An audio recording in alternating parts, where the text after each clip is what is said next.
Mesdames et messieurs, les deux projets d'aujourd'hui vont contribuer à atteindre des objectifs prioritaires tels que la réduction de la mortalité maternelle et la prévention et la lutte contre la maladie prévus dans le Plan national de développement sanitaire 2009-2018 adopté par le ministère de la Santé et de l'Action sociale du Sénégal.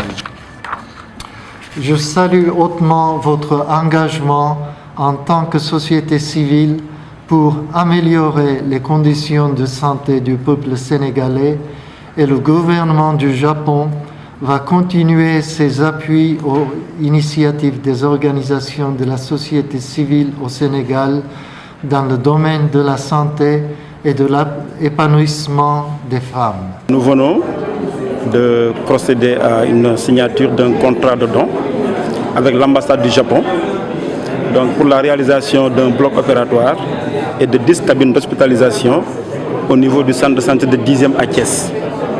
Concrètement, cela veut dire que dans les prochaines semaines ou dans les prochains mois, nous allons avoir la possibilité à Thiès, au centre de santé de 10e, de pouvoir prendre en charge les urgences chirurgicales, les urgences obstétricales, mais également de pouvoir hospitaliser les patients dans des conditions en tout cas plus confortables et plus conviviales. Je pense que ceci correspond à un besoin qui a été longtemps ressenti, exprimé par les populations, mais également par les personnels de santé, mais également même ça constitue une vieille doléance des partenaires sociaux. Donc c'est un projet aussi, comme nous le savons, va contribuer à la réduction de la mortalité maternelle, qui est encore un défi dans notre pays, au Sénégal. Si nous faisons un peu de recul, en 2005, nous avons enregistré 52 décès. Et aujourd'hui, en fin 2015, nous en sommes à une vingtaine de décès.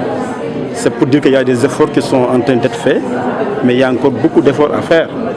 Donc la réalisation de ce projet va permettre vraiment de contribuer à la réduction de façon notoire de la mortalité, mais surtout ça va renforcer le plateau technique, ça va désengorger l'hôpital régional de Thiès, mais surtout ça va renforcer l'accès des soins aux populations.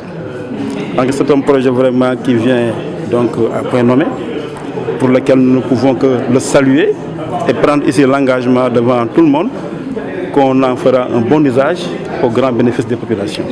Le coût global est estimé à une 50aine de millions. C'est pour faire non seulement un bloc, mais également faire 10 cabines individuelles qui seront vraiment prêtes pour accueillir les patients que nous allons hospitaliser. L'importance, disons, en fait, les coopérations économiques et pour le développement que le Japon travaille vise sur beaucoup de diversité et par exemple nous faisons beaucoup de coopération dans le domaine de la santé, de la pêche, de l'agriculture, de l'éducation, de la formation professionnelle, enfin beaucoup de domaines. Mais aujourd'hui ce qui nous réunit c'est très lié aux femmes, surtout à la santé des femmes sénégalaises, parce que c'est une décision de notre Premier ministre de créer une société dans le monde entier où les femmes épanouissent. C'est pour la région de Thiès, mais chaque année nous faisons 3 à 4 projets de cette taille. Et maintenant, c'est pour cette année-ci, l'année fiscale 2000, enfin, ça entre dans le cadre de l'année fiscale 2015. Alors déjà, tout de suite, on va commencer à travailler sur quel projet nous allons financer, faire des dons pour l'année 2016. Là, pour 2015, il y a 2017 femmes qui ont été consultées et 1599 femmes ont pu bénéficier d'une mammographie subventionnée et 100 femmes ont pu bénéficier d'une mammographie gratuite. Donc ça c'est le bilan de Octobre Rose parce qu'on a fait des journées de consultation, de dépistage du cancer du sein à Dakar, à Kolda et à Ziguinchor.